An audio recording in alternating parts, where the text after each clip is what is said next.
Hey, my Aquarius. Welcome to your reading.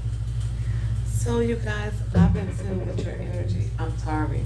I said I was not going to make this table jump, thump, and bump today, but I just did it. Okay, so I'm trying not to touch it.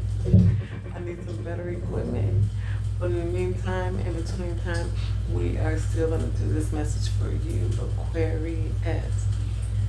Your message got my heart over here bleeding. It is a beautiful message. So I'm looking at your current energy, and I'm just gonna go right out and say, well, first let me say a little prayer for you, Aquarius. Thank you, God, for the insight that you've given me for Aquarius, God. Thank you for the message. Thank you for clarity. And thank you for taking Tracy out of it and giving the message to Aquarius just like you want me to give it to him, okay? Thank you, thank you, thank you. Hallelujah. All right, Aquarius. Now, first thing off, you got something that you have to overcome if you want to tap into your purpose. And your purpose is quite a lovely, you need to tap into your purpose, because if you don't, everything else is bleak and dark.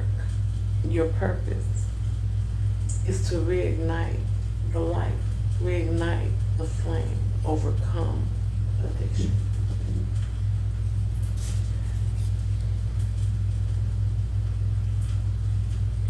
Overcome, you see that?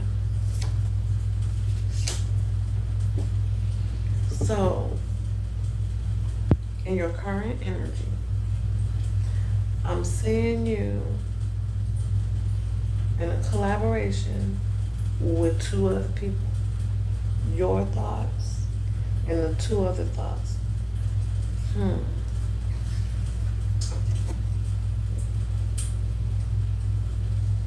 Each point, everybody got a different point. Everybody's point is different. And they all converge to one point. It's like a project that you're working on with other people. But you, Aquarius, that's you with the purple. That's the table. These other two people, they look straight and narrow. But you look not straight and narrow. Not that they're straight and narrow, because it's like they're coming for you. And you are standing there in this energy right here.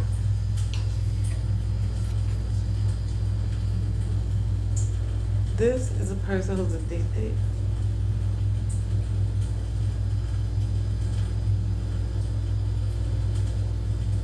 In the upright,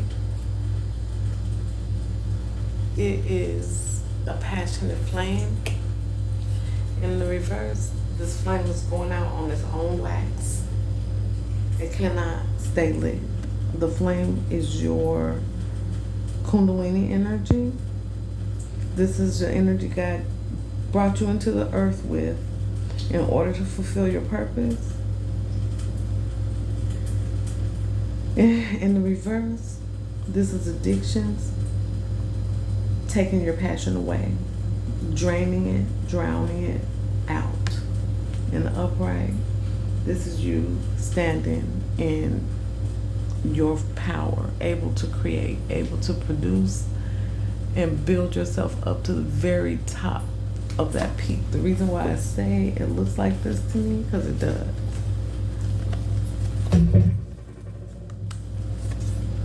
This is what it looks like to me. The purple, this looks like this to me.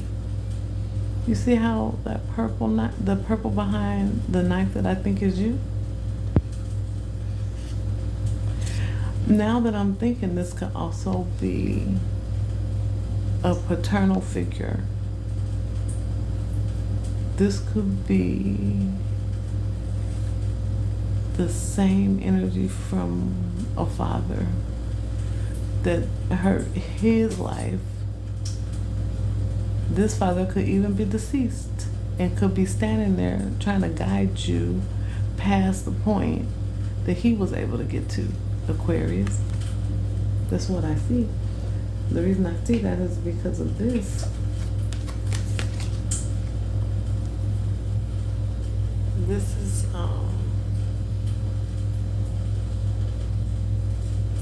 divine masculine energy. It is a creative adventurer. This person is ready to go on a creative adventure. This person instills faith in the kingdom that he rules. There can be no faith if the king is addicted. So the people you rule, or the people you inspire, the people who are important to you, need you to overcome. It's not just about you. It's about the universal consciousness. You were created for a purpose, to fulfill it. And according to the cards, you were created to walk in the footsteps of your ancestors, which were dark. They didn't fulfill their destiny. And you were created to walk the same path, but to find the light so that you could fulfill the destiny for you and your bloodline, not just you. It's about the people before you and the people after you. You were born, according to the cards, Aquarius, to a woman who wasn't ready to be a mother. She did not even know how to be a mother. And when I look at this card, I think of this song, Delta Dawn. Delta Dawn, what's that flower you have on? Could it be a faded rose from days gone by? And did I hear you say you were gonna meet me here today to take me to the castle in the sky? So this is paternal energy, maternal energy of the mother and energy of the father. You have people encouraging you to get over it and find your way, find your purpose. Yes, you could have been born into a dark place of mistrust, that people will not meet your needs, and that you might be expected to meet theirs with no skills. So a person who could birth a child and they don't have, the parent doesn't have parenting skills, or maybe even love for self, maybe awareness, or like a low level of consciousness. They're going to do their best with you, but it's not going to be good enough. But it's not going to be their fault. You blame it on their forefathers who never found their way. Blame it on darkness itself.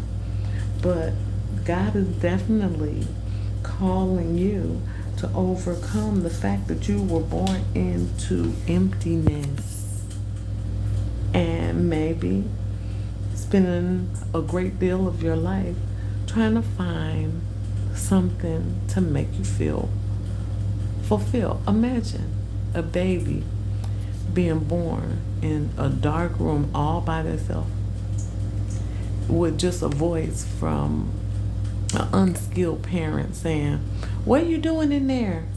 Are you loving me right? Are you loving you right? Okay, good." With no clear instruction and no goals, no standards, because this parent is surviving, not striving. They're just trying to survive while they yet live. Okay, so this message for you is about transformation. The best thing you can do for yourself is to overcome. And guess what's on the other? Now, there is an energy of disappointment and worry from a situation, the situation that we talked about with these people. People who, I mean, you're a leader. Aquarius is a passionate person. It says, I wrote a couple of key descriptions of the Aquarius. Aquarius sign is about hopes and wishes, peer groups, and teamwork. Yes, teamwork. The team. You betraying yourself if you betray the team, because the team is you. You're part of the team. You can't just betray the team and be like, okay, now I got that. I'm no longer empty. I have something in my room now. It's not an empty room. There's something there. You can't betray the team without betraying yourself. There is no possible way, because you are one and the same. So, every time you say, you also got make love to life, surrender to the sweetness of life. It's about, you can't have this beauty around you unless you make it. You can't make darkness. You can't make ugliness and have beauty. You're going to have ugliness, not beauty. Right? So I'm going to read a little bit from some of the guidebooks for the rest of the reading, but that is your message. And I do want to get a couple more cards to clarify. But I want to make you clear on, okay, so when I did the reading, when I pulled the cards, I wanted to look at the energy you were born into, the parents and the lifestyle of your parents that you were born into, what your journey was, like the who, what, when, where, and how of your journey. And of course I have my little guidebook. So for the who you were born to, I got this maiden. It was in the reverse. It's a number 8 card. It says, it's an archetype of innocence, naive sensuality. That means, basically a bundle of hormones and you don't know what to do with it. This is the mother, the maiden, the very young mother who is not ready to be a mother. She doesn't know how to be a mother. She is addictive and compelling because of her flawless and youthful glow. She's the first archetype of the maiden to grow up to be the mother, to grow old to be the crone. That is the young woman who has not grown up yet. So much to learn. It says, the challenge for this woman often leaves unresolved tension between the young woman and her mother. Or, maybe the tension can last for a lifetime, right? Do you long to be rescued? Yeah, she wants to be rescued. him. This is a fiery sign. Could have been a Leo, Aries, or Sagittarius. Could have been longing to be rescued by somebody. Perfectly positioned for trouble, right?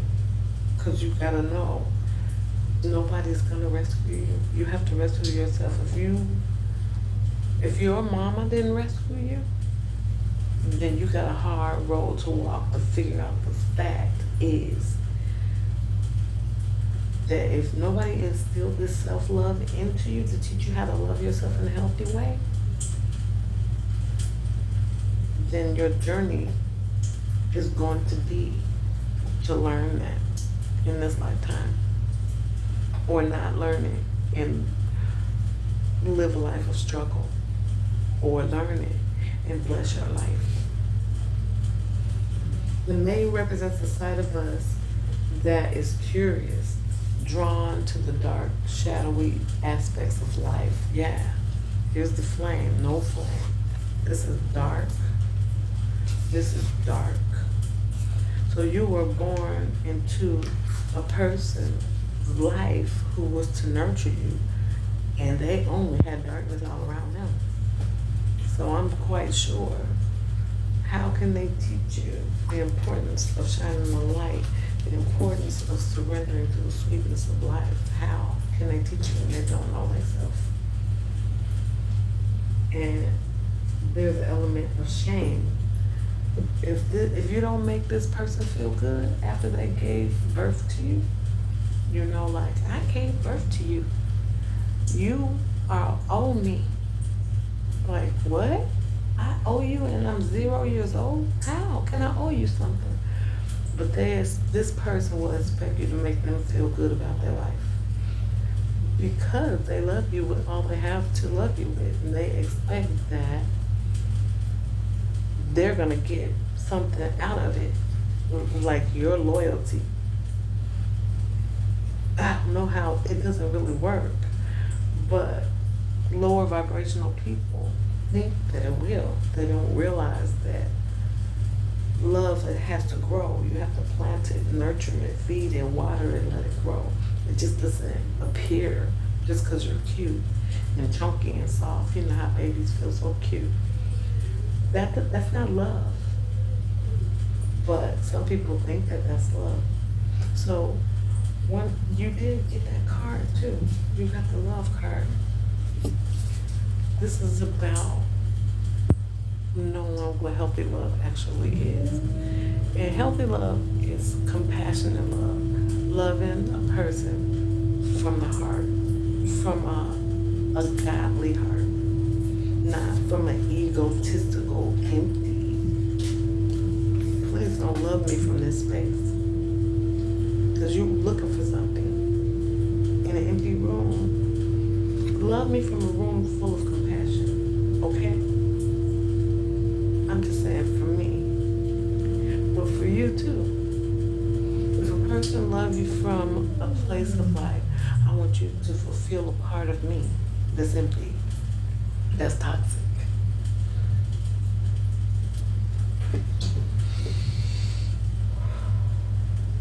It says, yeah. So that's the who. And at your 0, when you were born into this empty room, let's read this empty room. Well, I know what this empty room is. This room is your soul, basically. If it's not filled with tools to teach you how to have a healthy love for self, you're gonna have an unhealthy love for self. You're gonna reach out and try to get something to feel good. Most likely it's gonna be drugs and alcohol, sex, money, clothes, or somebody to rescue you. Because you would definitely need to be rescued, and you wouldn't know how to take care of yourself. You wouldn't know how to rescue yourself. You would need somebody else to do it for you. And that's your journey, though. That is what you were born to do because of your ancestors. And if you don't do it, your kid's gonna go through the same thing that you went through. Because you're gonna be the ancestor who didn't do it. And you're gonna be up there with your father and your grandfather like, yeah, let's try to succeed. Let's try to encourage them. Let's try to get them to hear us about their course in life, about their direction, which way they should go. Let's try to get them to hear us. Otherwise, they're gonna end up too, and nobody's ever gonna win. You know? That type of energy. And so, wow. With what? The tool that you have to use this is the tool that you have to use to get there. This is the light. You have to use this little bitty flame and fan that mother sucker and make it big. Let me read this line.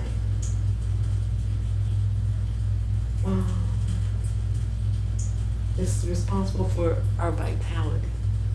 When it's lit, we're connected to our purpose. You can see very clearly. In a sense, that life is a sacred gift. But when it's not, you don't see your purpose. You don't see life as a sacred gift. You don't even see nor hear from your ancestors, nor your connectedness to them. You can only see how mad you are at them and say, I'm not connected. But your mouth, just because you can say it with your mouth, don't make it true.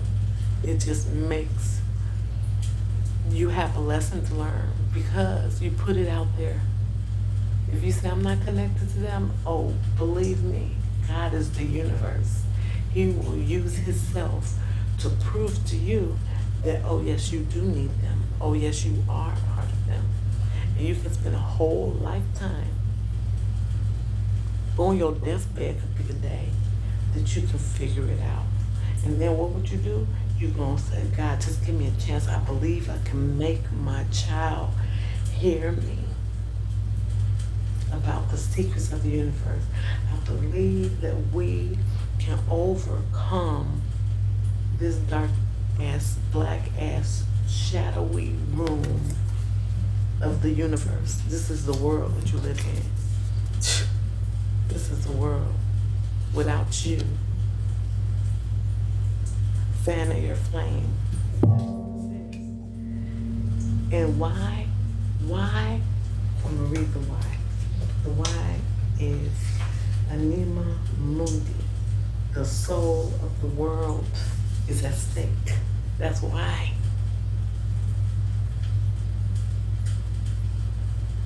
The soul of the world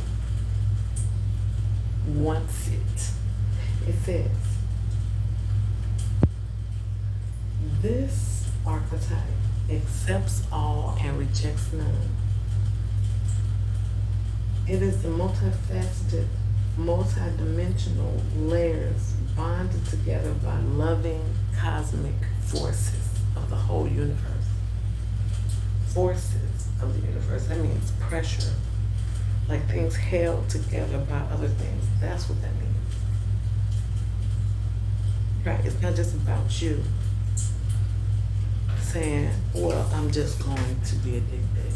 Because that builds on something else. If you say that, then your light won't be there. And so your bloodline, who depending on your light, they won't have it. So just have like maybe a weak flame or none at all. Maybe perfect darkness. It says, celebrate diversity. Multiplicity is honored and nothing is denied. Tending to the sacred details of life. The embrace of Anima Mundi, let's say God, let's say the universe, is always available. Anywhere, anytime, by anyone. Day, night, rich or poor. It's a process of unveiling our resistance to the love of God that is there in the universe. instructed, like programmed, pre-programmed before you even came into the earth. When you were 0 years old, the universe knew exactly what to do with your every second of every moment of your whole life and your lineage, before you, after you, and during your lifetime. Period. It's a big world. We are connected to it. You can't just go and do whatever you feel like doing and think it's all about you. But I think you know it's not all about you. It's just hard to surrender to the love of God. But that's your mission. All right. That was your message. And I never pulled these other, I want to get 3 cards and see if there was anything in here to help you on the journey to overcome something that you're addicted to. Like, how hard is that? That is very, very hard. I know it's all in your mind, though. It's all in your mind. Oh, you know? So, addiction. To overcome addiction, you gotta remember, addiction is in your mind. If your mind says you want it, you want it. If your mind says you don't want it, you don't want it. So the way to overcome addiction is to find things that you love doing that requires the same amount of time. Because getting high takes time. Being high takes time. Coming down from a high takes time. That is your life force energy just going away. Say this candle is your life. Man. Oh, this reminds me of the parable of the talent. Say this candle is your talent. In the upright, it's burning bright to inspire for the world to see. In the reverse, the master is going to come back and say, okay, so what did you do with all the talent that I gave you? Well, you know, I didn't like the candle at all. I still have it. And the master's gonna be like, you say what? I told you to burn that candle as bright as you possibly could. I told you to fan the fire of passion all over the world. You said you did what? You just went in the closet and smoked and drank? And that's all? Oh, okay. Well, I'll come back and tell you what your sentence will be, because you're going to pay for that. Because I told you to go in the earth and create with your gifts and your abilities. Because the reason why is because I know how destitute the world is of that light. And look at you. If you fan your flame, you will become the flame. You see all that light around that little figure in the middle? That flame is glowing off of him as if he's a mirror reflecting the light. You get me? I think you get me. That's why it's important to overcome addictions. So when you want to overcome addictions, think about, first say, I love you, I love me. I want to love the part of me that I don't even know. The part of me that never got there to flame at its full, you know, like a flag, full mast, whatever. You know what I'm trying to say. And then, what is love? What is love? Identify what is love. How do you love? Is it okay to cheat the love? Is it okay to ignore the love? Is it okay to manipulate love?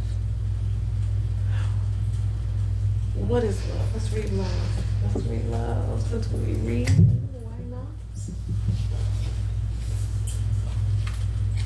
As soon as I find the book, just where is it?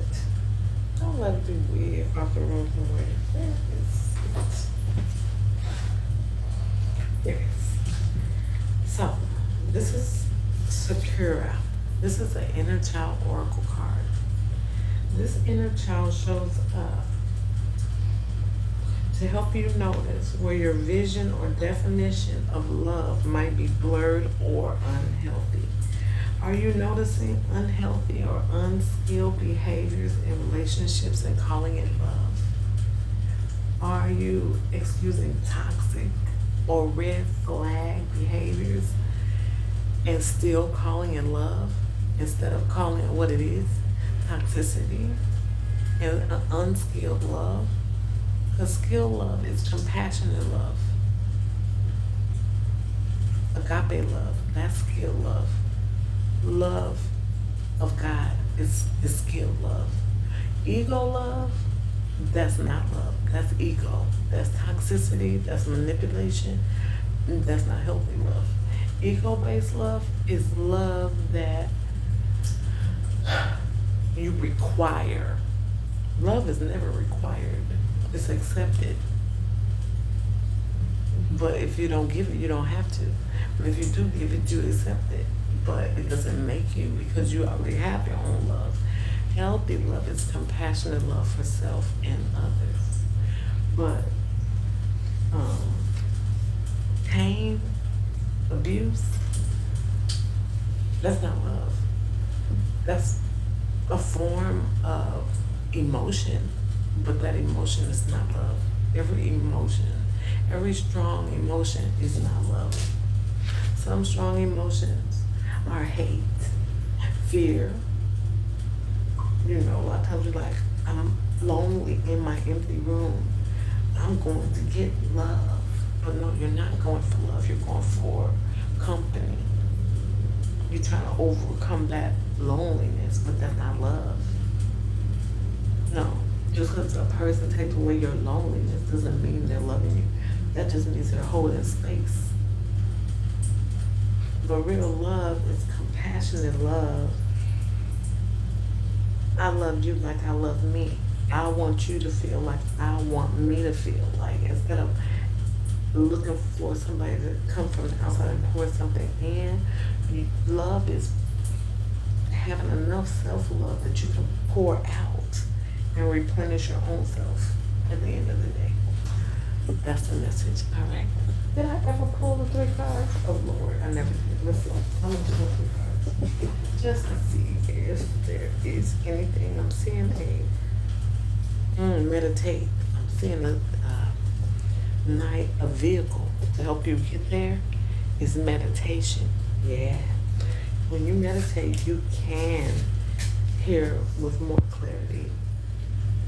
If God wants you to get a message from your ancestors, you can hear more clear if you're in a very, very quiet. This empty room is in the upright. That's where you can go into this quiet. Turn it in the upright. Yeah, it's safe. You're by yourself. It's quiet. You can connect with those little flecks in the room. That will be spiritual energy that you don't even see until you turn the lights off and get real quiet. Then you will hear. All right. Now, do we still in my car? I don't think so. I think that's the message. But let's take 3 more cards. The world. And Mamundi, bring this love to the world. Your light is important in the world. Oh, healing from this 3 of Swords. This is the 4 of Swords. This is the next one. So the 3 of Swords is betrayal with other people. You made a choice to go that way. It ended up hurting you when they turned on you. This is about how to end the cycle, because this will only repeat this one incident can pass, but until you make some monumental changes in your life, it's going to repeat itself, because God will never not show you the error of your ways. If you ask him to bless you and he can't, he's going to show you why he can't, so you can stop asking, so you can receive the blessings that you actually have and don't even see. And this card here is about just taking a pause to allow yourself to heal emotionally and get on path. Shine your light. And truth. Ooh, yep, there's a strength. Is there. Yeah, rest until you have enough strength. And in that time of rest, you can contemplate the things that you build, what tools you actually have to work with. You know, your job, your skill set, whatever it is, the undeveloped skill set that you have, because you haven't even tapped into the one most important skill that's going to get you all the way to everything you want in this life. That's a lovely message. That message can apply to Aquarius and anybody in the world. I love that message. That helped me too. All right. Love you.